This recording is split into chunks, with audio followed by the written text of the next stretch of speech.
Hello and good morning, everyone. It's so nice to be here. My name is Sirjana Nijjar, and I work with Federation of Indian Animal Protection Organizations as Director of Programs. I work on a host of projects within India, and one of it is working with fish farmers to help the farmed fishes. Okay, before I start, I want everyone to just think for 10 seconds that if they are a fish in a pond, what kind of atmosphere they like to live in, what kind of food they would like to have, and what kind of life they would want in a pond. And just keep that in the background. And I'll take you exploring through this journey of finding the fish welfare gaps and how we found those gaps, what were the gaps that we understood while talking to the farmers, what were some of our findings and the conclusions.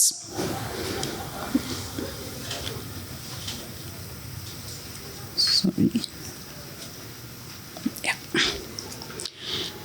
So this is the content slide, and we are going to explore the root causes and to design the intervention strategies for improving the fish welfare.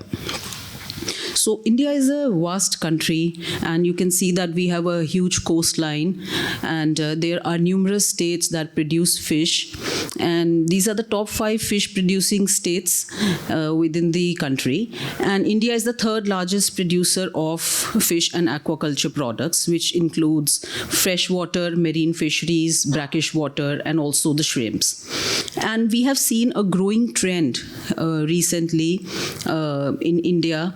And you can see that there is a growth rate of 10.3%. And there is a huge market and huge demand for fish products for export and even for domestic consumption. And we also see that there is a change in the sector. The farmers that were doing polyculture, maybe in a lot of Indian states, farmers used to grow paddy and fish together.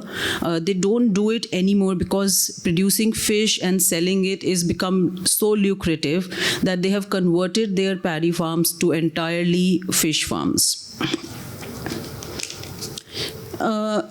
Before we started our intervention in India, and before we chose the place where we wanted to start, in the year 2020,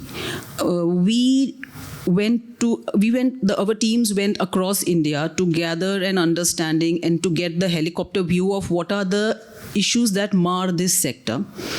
And we found that the sector has a host of issues, but these were the top glaring issues. The first one was the poor quality of water. Wherever we went across the states, we found that water quality was a consistent issue. It was the most glaring issue. In India, we say fish is the queen of water, but and all the fishes are living in such dirty conditions in all these farms.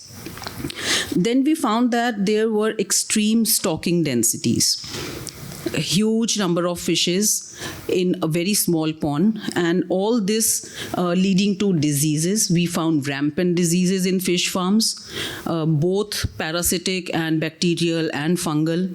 And we also saw that there was indiscriminate use of drugs, along with, to prevent with high stocking densities, and then there is disease, and then there is, some also disease outbreaks that happen.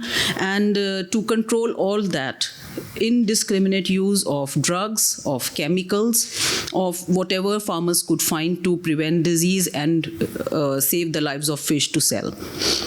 And poor handling, inhumane handling during harvest, and even during while they are feeding the fish, sometimes they want to check how the fish is growing.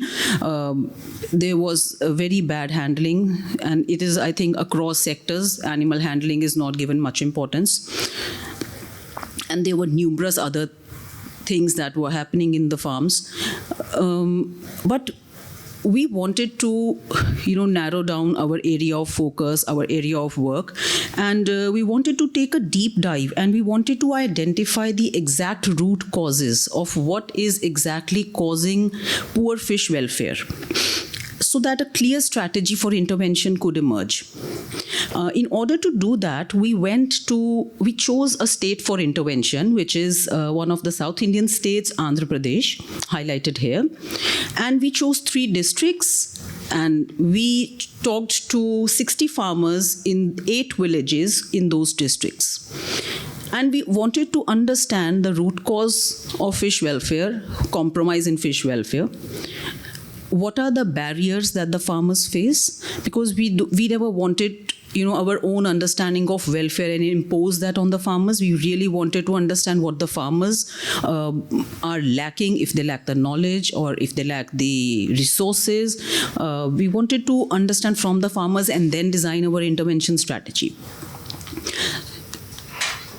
And to do that, to really understand from the farmers, we used a participatory method and we named it If I Were a Fish. And like I asked every one of you to think that if you are a fish, what kind of environment would you want? And we used that same method to understand the knowledge, attitude, and practices of farmers, and to really see that what the farmers are doing that compromises fish welfare. And I'll take you here. And while we were doing these interviews, we would often ask the farmers, a set of questions to understand their knowledge gaps or attitude gaps or resource gaps. And during this, the discussion with farmers, we would pose questions like, what kind of pond would you like to live in? And if you were a fish, and we always have to come back to the point that farmer is now a fish, and now he has to give us the answer. And we asked, would you like a pond? How much dissolved oxygen would you want? What kind of feed would you want? What kind of environment of the pond would you like? Do you want diseases? Do you want to be disease-free as a fish? So now farmer is the fish and he has to give these answers. And interestingly, whenever the farmer becomes a fish, he would say, I want a beautiful pond. I want a nice pond. I want good oxygen. I don't want chemicals. I don't want this, and I don't want, I want a happy life in the pond. And then we came to the practices of the farmers. This was about, what they want as a fish.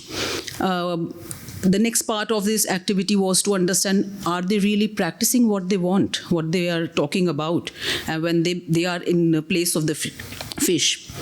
So, the practice revealed some totally different results. Out of 60 farmers, none of the farmers were measuring dissolved oxygen levels. Everyone agreed that they are overstocking, whereas they wanted a nice pond with good oxygen, with less stocking density, with good feed. They don't want chemicals. But what they were doing was exactly opposite. They were overstocking in practice. They were improper feeding practices. Farmers never maintained the desired water quality, even other parameters apart from oxygen. They never measured it. And 100% of the farmers, they used antibiotics along with a concoction of chemicals and other things. And this was an eye-opener for us. So we collated all their answers, and we wanted to understand, and we put them in 3 broad categories. And these categories were knowledge, attitude, and resource categories. And we really wanted to see that if the poor quality of water was due to a lack of knowledge, or if they have a knowledge, are they translating that knowledge into practice? And if not that, if they want to translate that into practice, do they really lack the resource? Do they have the resource? Sometimes we also had answers from the farmers where they said that they want to test water, but there is no laboratory nearby. They want to test water, but they don't have the equipment, or the equipment cost is too costly for them. And they said, some of the farmers also said that they want to control the disease, but there is no laboratory to see what disease the animal has, and then they have to rely upon the local pharmacist, local chemist selling, some drugs and to use to save the fish lives, and they use it indiscriminately in their ponds.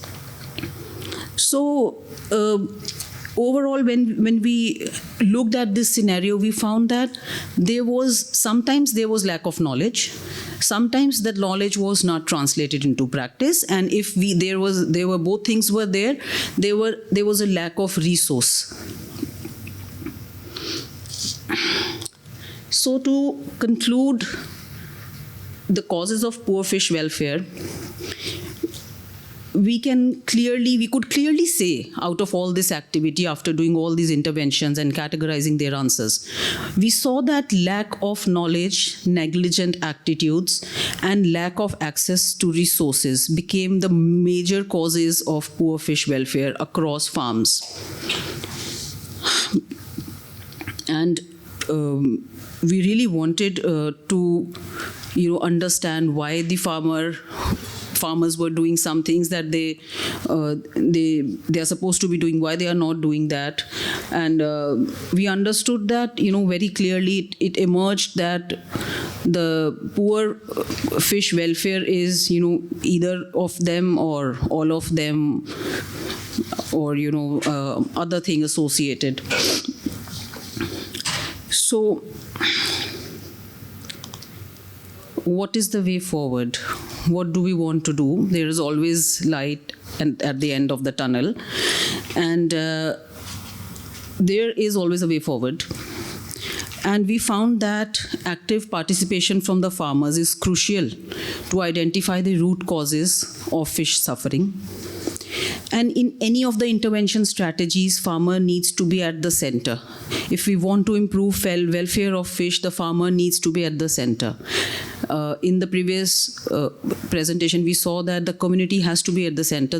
In this fish welfare initiative, the farmer is the community. If we keep them in the center, and if we really work on improving their knowledge, it can have a huge impact on fish welfare.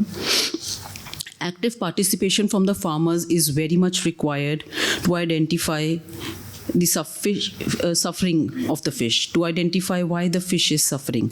It's important that we involve farmer, we ask the farmer to identify that. And last but not the least, and also inconsistent with the theme of this conference, that education, training, and capacity building of the farmers can go a long way towards improving the lives of the farmed fishes. And that is where our program is now heading towards in India. Thank you so much.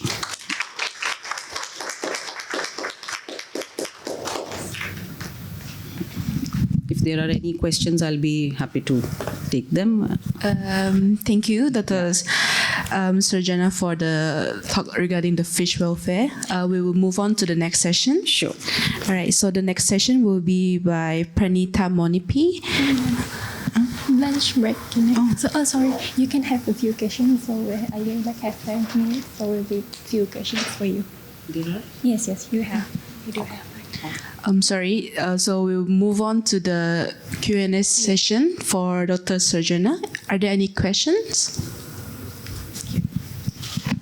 You talked about antibiotic use.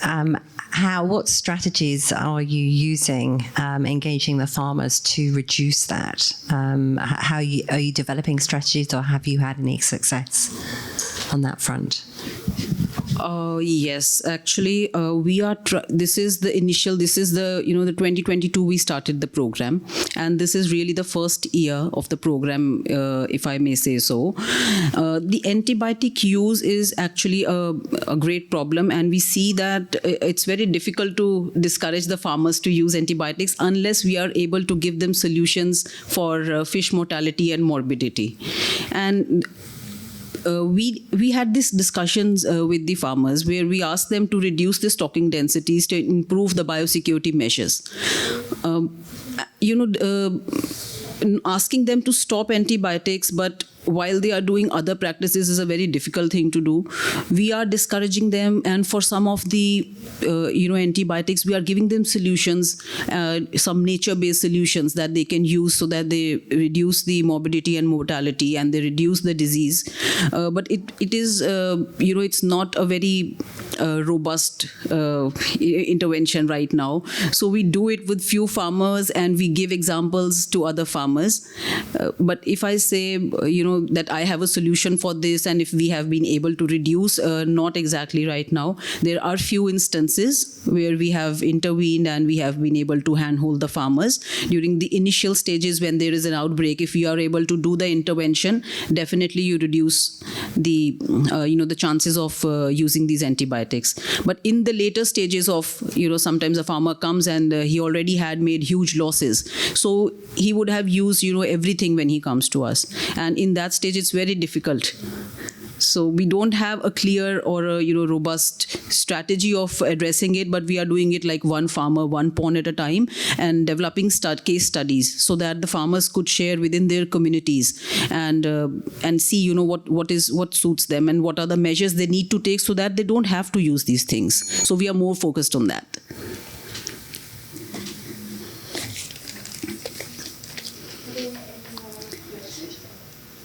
Are there any more questions for Dr. Sirjana? No, then perhaps we can go ahead with our lunch break, which will be at the Great Hall A and B. So you guys can enjoy your lunch, and the next session will be at 1:30. All right, thank you, everyone. Enjoy your lunch.